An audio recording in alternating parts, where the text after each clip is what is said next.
નમસ્કાર દર્શક મિત્રો, આપ નિહાળી રહ્યા છો મંતવ્ય ન્યૂઝ અને ગુજરાત એટ 7 સાથે હું જીત ગઢવી। સમાચારની શરૂઆત કરીએ તો અષાઢી બીજે 70 થી વધુ તાલુકામાં મેઘમહેર જોવા મળી છે। સૌરાષ્ટ્ર, કચ્છ અને દક્ષિણ ગુજરાતમાં મેઘમહેર આવી છે। રાજકોટ, જામનગર જિલ્લામાં ધોધમાર વરસાદ નોંધાયો છે। સૌથી વધુ કામરેજમાં 2 ઇંચ વરસાદ ખાબક્યો હતો। વરસાદ થતા ખેડૂતોમાં ખુશીનો માહોલ છવાયો છે।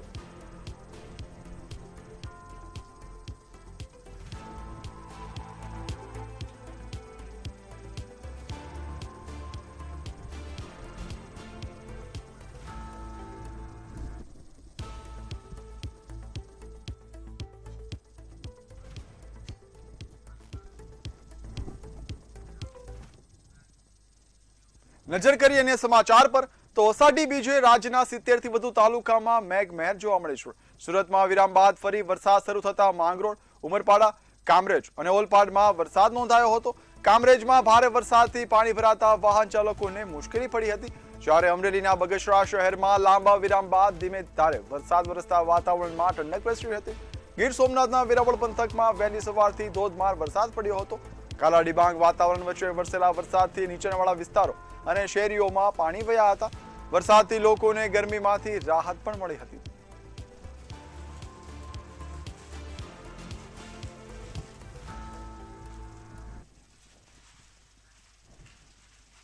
તો બોટાદથી મહત્વના સમાચારની વાત કરીએ। રાણપુરના ગ્રામ્ય વિસ્તારોમાં વરસાદ નોંધાયો છે।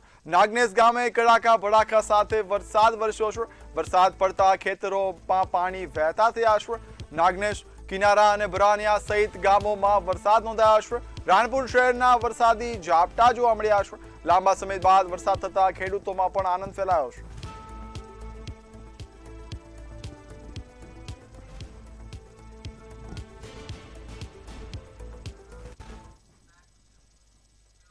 રાજકોટથી મહત્વના સમાચારની વાત કરીએ। લોધિકા અને ગ્રામ્ય વિસ્તારમાં પણ વરસાદ નોંધાયો છે। ધુળિયા ડોડામમાં અષાઢી બીજનો ધોધમાર વરસાદ વરસ્યો છે। ઇટારા અને આસપાસના વિસ્તારમાં વરસાદ નોંધાયો છે। સારા વરસાદને પગલે ખેડૂતો પણ ખુશ જોવા મળ્યા છે। કપાસ, મગફળી સહિતના પાકમાં ફાયદો થશે તેવું સ્થાનિક ખેડૂતોએ જણાવ્યું છે।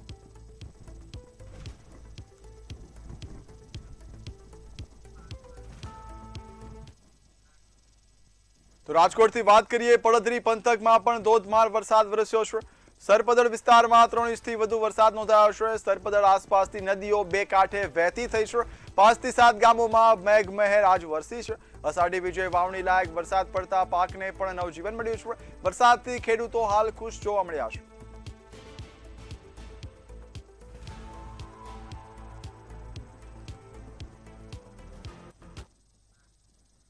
રાજ્યમાં હવામાનને લઈને મહત્વના સમાચાર મળી આવ્યા છે। મહેસાણાના બહુચરાજીમાં પણ ધીમી ધારે વરસાદ વરસ્યો છે। વરસાદથી વાતાવરણમાં ઠંડક પ્રસરી છે। અસહ્ય બફારામાંથી લોકોને આંશિક રાહત મળી છે। ખેડૂતો સારા વરસાદની હવે રાહ જોઈ રહ્યા છે। વરસાદથી યાત્રાધામમાં પ્રસન્નતા પણ છવાઈ છે।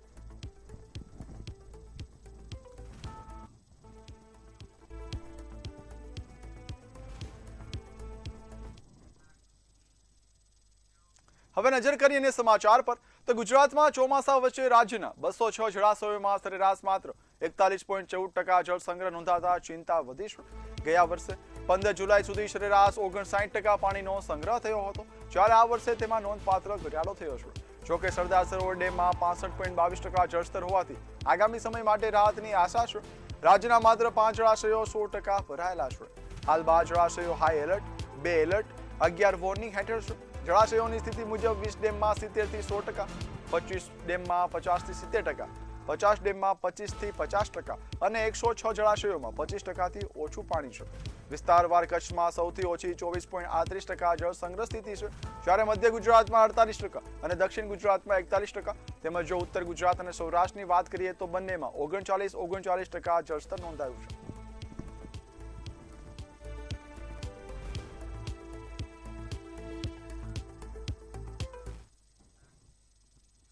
અષાઢી બીજના પાવન અવસરે અમદાવાદ સહિત ભાવનગર, પાલનપુર, લીંબડી, દાહોદ અને ઝઘડિયામાં ભગવાન જગન્નાથજીની ભવ્ય રથયાત્રા શ્રદ્ધા અને ઉત્સાહ સાથે નીકળી હતી। ભગવાન જગન્નાથજી, બલભદ્રજી અને સુભદ્રાજીના રથના દર્શન માટે મોટી સંખ્યામાં ભક્તો ઉમટ્યા હતા। જય જગન્નાથના નાદ વચ્ચે નગર ચર્ચા સંપન્ન થઈ હતી, જ્યારે સમગ્ર યાત્રા દરમિયાન પોલીસ દ્વારા ચુસ્ત સુરક્ષા બંદોબસ્ત ગોઠવવામાં આવ્યો હતો।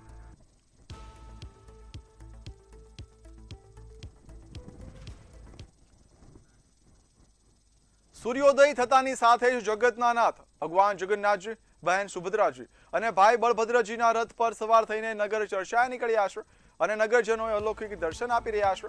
રથયાત્રામાં રંગબેરંગી ફૂલો અને વિવિધ થીમ આધારિત ટેબલોથી સજ્જ 101 સુશોભિત ટ્રક નગરજનોમાં ભારે આકર્ષણ જમાવી રહ્યા છે. માર્ગો પર અખાડાના કરતબો પણ આકર્ષણનું કેન્દ્ર બન્યા છે. વિવિધ અખાડાના યુવાનો કરતબો રજૂ કરી રહ્યા છે. રથયાત્રામાં આદિવાસી લોકનૃત્ય વિશેષ આકર્ષણનું કેન્દ્ર બન્યું હતું. ઢોલ નગારાના તાલે પરંપરાગત વેશભૂષામાં સજ્જ કલાકારોએ મનમોહક નૃત્ય રજૂ કરી ભક્તોની અભિવ્યક્તિ કરી હતી. કલાકારોએ ભગવાન જગન્નાથજીને નૃત્ય દ્વારા ભાવભીની ભક્તિ પણ અર્પણ કરી હતી. રથયાત્રાને નિર્વિઘ્ન પૂર્ણ કરવા માટે અમદાવાદ પોલીસે ઝીરો રિસ્ક પોલિસી અપનાવી હતી. સમગ્ર રથયાત્રાના દરમિયાન કુલ 65 ડ્રોન દ્વારા આકાશી સર્વેલન્સ ગોઠવવામાં આવ્યું છે. રથયાત્રાના સમગ્ર રૂટ પર સતત નજર રાખવા માટે 20 ડ્રોન લાઈવ સર્વેલન્સ માટે તૈનાત કરાયા છે, જ્યારે હાથી, અખાડા અને રથની હિલચાલ પર નજર રાખવા 30 મૂવિંગ ડ્રોન કાર્યરત છે. ઉપરાંત સંવેદનશીલ વિસ્તારોમાં સુરક્ષા મજબૂત બનાવવા માટે 15 ડ્રોન સક્રિય છે.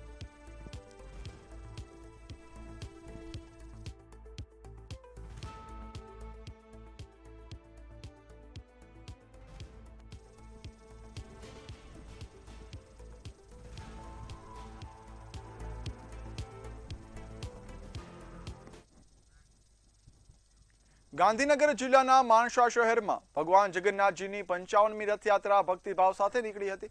વાવ દરવાજા પાસે આવેલા પુનેશ્વરી જગન્નાથજી મંદિરથી પૂર્વ ધારાસભ્ય અમિતભાઈ ચૌધરીએ રથયાત્રાને પ્રસ્થાન કરાવ્યું હતું. ભગવાન જગન્નાથજી, ભાઈ બલરામ અને બહેન સુભદ્રાની નગર યાત્રા દરમિયાન ભક્તોમાં ભારે ઉત્સાહ જોવા મળ્યો હતો. મસ્જિદ ચોક ખાતે મુસ્લિમ બિરાદરોએ પણ ભવ્ય સ્વાગત કર્યું હતું, જ્યારે અખાડાના ખેલાડીઓએ કરતબોએ સૌનું ધ્યાન ખેંચ્યું હતું.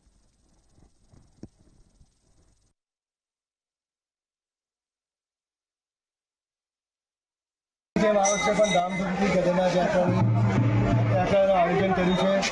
ગામના સર્વે સ્નેહીજનોએ સર્વ બજરંગવાલા સર, અમિતભાઈ ચૌધરી બધાએ મળીને સાથ સહકાર આપીને રથયાત્રાનો પ્રસંગ આપણે સારા રીતે ઉજવાય, શાંતિથી ઉજવાય અને બધા દર્શનનો લાભ લે.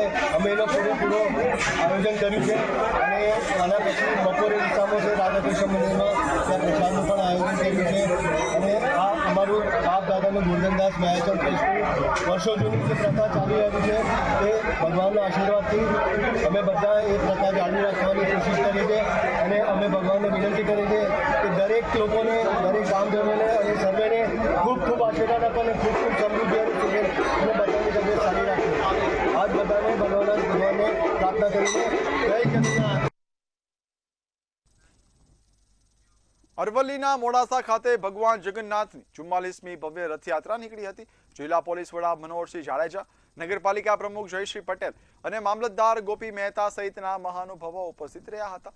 રથયાત્રામાં આકર્ષક ટેબલો, ભજન મંડળીઓ અને ઢોલીઓ મુખ્ય આકર્ષણનું કેન્દ્ર બન્યા હતા. પરંપરાગત રીતે ભક્તોને મગ અને જાંબુનો પ્રસાદ પણ વહેંચવામાં આવ્યો હતો. ભગવાનના દર્શન કરવા માટે ભક્તો મોટી સંખ્યામાં ઉમટી પડ્યા હતા. 7 કિલોમીટર લાંબા રૂટ પર નીકળેલી આ યાત્રામાં ચુસ્ત બંદોબસ્ત પણ તૈનાત કરાયો હતો. સમગ્ર શહેર જય જગન્નાથના નાદથી ગુંજી ઉઠ્યું હતું. રથયાત્રાનું પ્રસ્થાન હમણાં જ થયું છે. ટોટલ અમે 500 પોલીસ અને અન્ય હોમગાર્ડ અને જીઆરડીના જવાનો સાથે બંદોબસ્ત કરી રહ્યા છીએ.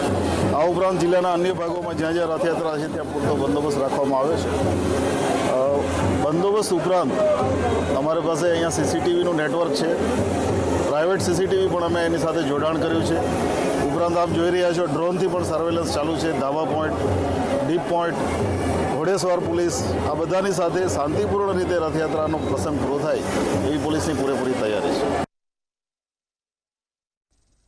અષાઢી બીજના પાવન અવસરે પાલનપુરમાં ભગવાન જગન્નાથજીની 55મી ભવ્ય રથયાત્રા શ્રદ્ધા અને ઉત્સાહ સાથે નીકળી હતી. મોટા રામજી મંદિરેથી ભગવાન જગન્નાથજી, ભાઈ બળભદ્ર અને બહેન સુભદ્રાજી 3 અલગ અલગ રથમાં બિરાજમાન થઈ 14 કિલોમીટરના રૂટ પર નગર ચર્ચાએ નીકળ્યા હતા. ઠેર ઠેર મોટી સંખ્યામાં ભક્તો દર્શન માટે ઉમટી પડ્યા હતા, જ્યારે શ્રીરામ સેવા સમિતિ દ્વારા મગ અને જાંબુનો પ્રસાદ વિતરણ કરવામાં આવ્યો હતો. રથયાત્રા શાંતિપૂર્ણ રીતે સંપન્ન થાય તે માટે આશરે 300 પોલીસ જવાનો, એલસીબી ટીમો, ડ્રોન, બોડી વોર્ન કેમેરા અને માઉન્ટેડ પોલીસ સાથે ચુસ્ત સુરક્ષા બંદોબસ્ત ગોઠવવામાં આવ્યો હતો. આજે આખા પાલનપુર નગરની અંદર ભગવાન જગન્નાથની યાત્રા, ભગવાન જગન્નાથ, સુભદ્રાજી અને બલભદ્રજી પાલનપુર નગરની અંદર નગરથી નીકળશે. ભક્તજનોની સુખ શાંતિ અને સમૃદ્ધિ માટે આપણે સૌ ભગવાન પાસે આશીર્વાદ માગીએ. जगन्नाथ भगवान के 55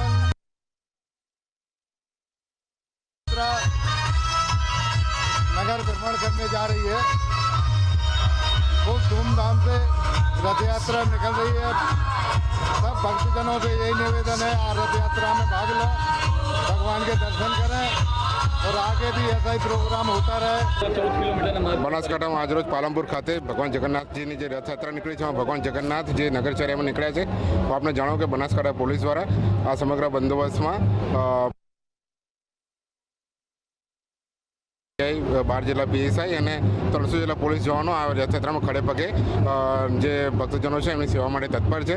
આપણે જાણો કે આમાં ખાસ કરીને અમારી એલસીબી ટીમ, જેમાં એલસીબી પીઆઈ ને એમની આખી સમગ્ર ટીમ આ બંદોબસ્તમાં અલગ અલગ જે અમારા ઇનપુટ આવ્યા છે એના પર વર્ક કરી રહી છે અને એનું આ સેન્સિટિવ બંદોબસ્તમાં ખાસ કારગર રહી છે. જગનનો નાથ આજે નગરચર્યાએ નીકળ્યા છે. બનાસકાંઠા જિલ્લાના મુખ્ય મથક પાલનપુરમાં જગન્નાથની 55મી રથયાત્રા આજે નીકળી છે. ધારાસભ્ય દ્વારા રથયાત્રાને પહિંદ વિધિ કર્યા બાદ પ્રસ્થાન કરાવવામાં આવ્યું હતું. જે પ્રકારે આપ દ્રશ્યોમાં જોઈ શકો છો કે ભગવાન જગન્નાથ, બહેન સુભદ્રા અને બલભદ્ર સાથે આજે નગરચર્યાએ નીકળ્યા છે. જે પાલનપુર શહેરના તમામ વિસ્તારોમાં ભગવાન આજે પરિભ્રમણ કરશે. સાથે સાથે મહત્વની વાત એ છે કે પાલનપુરના જે આ રામજી મંદિરથી આ રથયાત્રા નીકળી છે, જેમાં હજારોની સંખ્યામાં ભાવિકો જોડાયા છે. તો બીજી તરફ બનાસકાંઠા પોલીસ દ્વારા પણ ચુસ્ત બંદોબસ્ત ગોઠવવામાં આવ્યો છે.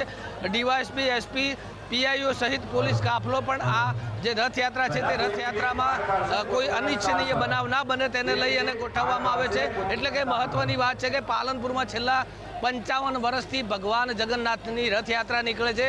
ત્યારે ફરી એકવાર આજે અષાઢી બીજના પાવન પ્રસંગે ભગવાન જગન્નાથ નગરચર્યાએ નીકળ્યા છે.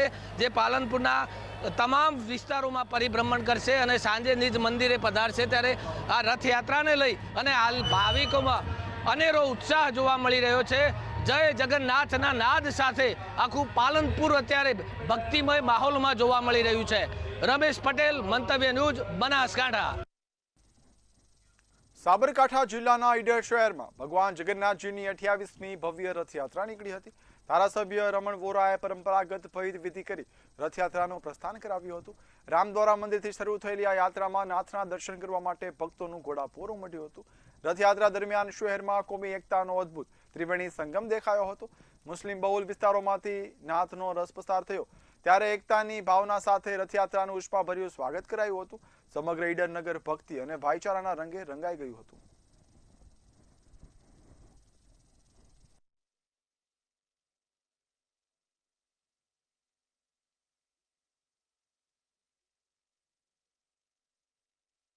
के लिए आतुर रहती है. हम रोज मंदिर जाते हैं, लेकिन आज हमारे घर मंदिर पर भगवान पधारते हैं. रथ यात्रा का दर्शन से ही अनंत जन्मों के पापों का क्षय हो जाता है और जिसने एक बार झलक के दर्शन कर लिए. નગર ખાતે 28મી નગર યાત્રામાં સૌ નગરજનો સૌભાવપૂર્વક જોડાયા છે. તમામ વર્ગના, તમામ કોમના, તમામ ધર્મના લોકો એક સાથે મળીને સામાજિક સમરસતાનું ઉત્તમ ઉદાહરણ આજે પૂરું પાડ્યું છે. ભગવાન જગન્નાથજીને પ્રાર્થના કરીએ કે ઈડર એટલે સાબરકાંઠા, ગુજરાત અને સમગ્ર દેશમાં અત્યારે જે વરસાદની તંગી છે એ વરસાદ નહીં થાય અને એના કારણે ખેડૂતો અને સમગ્ર જનતા ખુશખુશાલ થાય છે. સમગ્ર દેશ અને રાજ્યની અંદર પણ ભગવાન જગન્નાથની રથયાત્રાઓ નીકળી રહી છે. ભગવાન જગન્નાથના આશીર્વાદ સર્વ સમાજ, ધર્મ, કોમ, જાતિ ઉપર રહે અને લોકોની સુખાકારીમાં વધારો થાય અને આવનારા દિવસોની અંદર ભાઈચારો કાયમ રહે એ માટે આજે જગન્નાથની યાત્રામાં તમામ ધર્મ, કોમ, જાતિ, સમાજ, રાજકીય પક્ષાપક્ષીથી પર રહી અને તમામ લોકો ખૂબ મોટી સંખ્યામાં અહીંયા જોડાયા છે.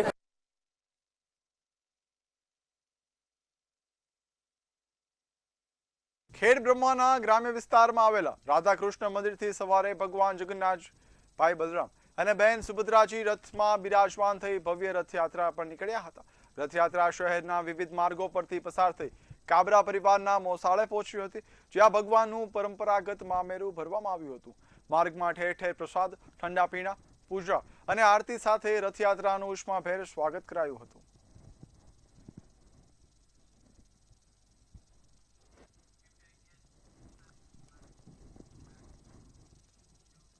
ડાયમંડ કિંગ ધીરુ રામાણીને કટ્ટરપંથીઓએ મુક્ત કર્યા, પરંતુ 44 કરોડની ખંડણી ચૂકવતા અલકાયદા સાથે સંકળાયેલા કટ્ટરપંથીઓએ છોડ્યા હતા.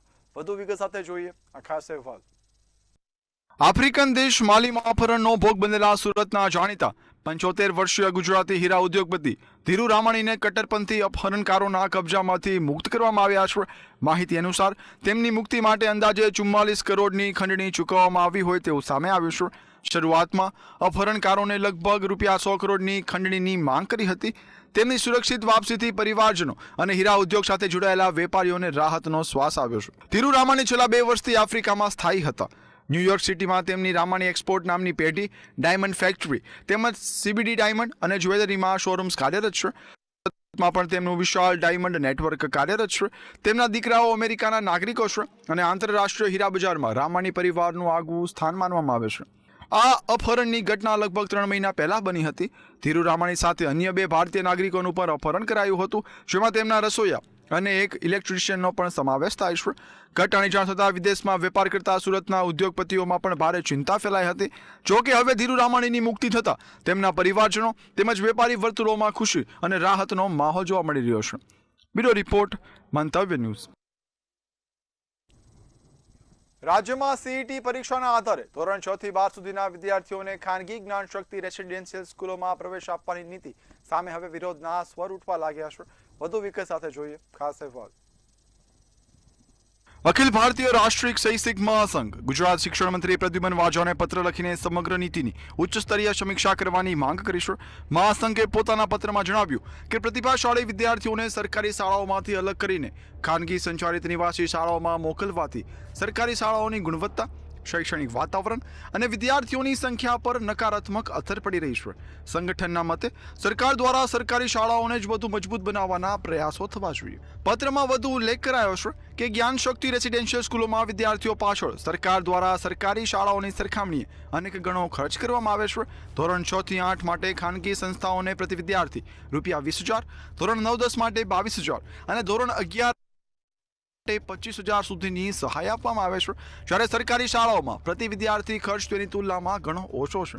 મહાસંઘે CET પરીક્ષાના આધારે પ્રતિભાશાળી વિદ્યાર્થીઓની વ્યાખ્યા અને માપદંડોને પણ પ્રશ્નાંકિત કર્યા છે. સંગઠનનું માનવું છે કે માત્ર એક પરીક્ષાના ગુણોના આધારે વિદ્યાર્થીઓની ક્ષમતા નક્કી કરવી યોગ્ય નથી અને તે રાષ્ટ્રીય શિક્ષણ નીતિ 2020ના સમાનતા અને સમાવેશના સિદ્ધાંતોને પણ અસર કરી શકે છે. સંગઠનને સરકાર સમક્ષ કેટલીક મુખ્ય માંગણીઓ પણ મૂકી છે, જેમાં CET આધારિત પ્રવેશ નીતિની સમીક્ષા, ખાનગી સંસ્થાઓને આપવામાં આવતી પ્રોત્સાહક જોગવાઈઓ બંધ કરવી, ગુણવત્તાયુક્ત શિક્ષણ માટે સરકારી શાળાઓમાં વધુ રોકાણ કરવું અને વિદ્યાર્થીઓના સર્વાંગી વિકાસને કેન્દ્ર સ્થાને રાખીને નીતિ ઘડવાની માંગ સામેલ છે. ત્યારે શૈક્ષણિક સંઘના આ મુદ્દો આગામી દિવસોમાં વધુ ચર્ચાનો વિષય બની શકે છે. બ્યુરો રિપોર્ટ, મંતવ્ય ન્યૂઝ.